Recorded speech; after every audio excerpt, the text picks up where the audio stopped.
26 अगस्त का बड़ा crackdown. DIG west Irfan Baloch और एसएसपी जिला सेंट्रल निशान शफीक सिद्दीकी साहब की खुसूसी हिदायत पर एसएचओ लियाकताबाद गुलाम यासीन की बड़ी कार्रवाई, ग्रैंड ऑपरेशन।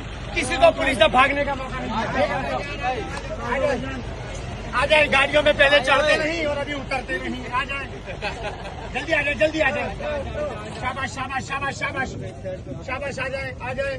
साइड में हो जाओ बाबा, इधर एक दूसरे की कमीज पकड़ो। ऐसे तो सुपर मार्केट पकड़ो, बुखारी की बड़ी कार्रवाई इस वक्त दिखाए। हेडमोर और सुपर मार्केट मौजूद। आ जाओ आ जाओ आ जाओ आ जाओ आ जाओ। और देखो सीढ़ी नीचे छुपा हुआ तो नहीं है।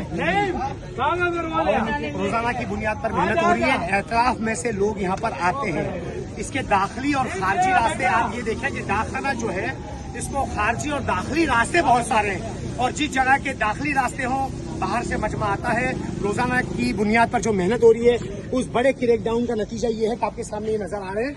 आवाम से गुजारिश है कि इसी चौराहे के ऊपर आप लोगों के एतराफ में काम है, आप क्यों बैठने देते हैं।